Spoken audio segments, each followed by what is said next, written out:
Yan mga idol, oh, yung adobo natin na manok na naman, oh. Yay. May halong sili. Ayan, oh. May pula rin, oh. Yan. Yan, masarap yan mga idol. Kompleto na yan yung kuwan, eh. May tubig na ngayon, eh.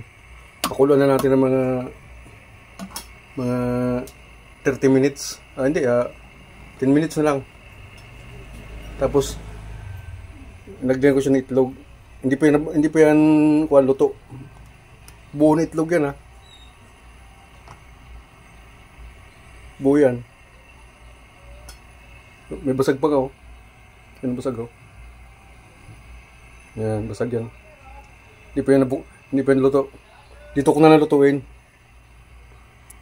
Content creator tayo, eh. Diba mga idol? Ayan mga idol, tingnan nyo. Sarap yan. Hindi pa yan kumulo, pero kompleto na yan. Halos tinimpla ko na lahat yan, eh. Yan ang itlog na yan. Hindi pa yan luto. Isama ko ng pagluto dyan. Kung kumulo na, madali man lang maluto yan, eh. Thank you so much po. Salamat sa panonood. Yan, oh.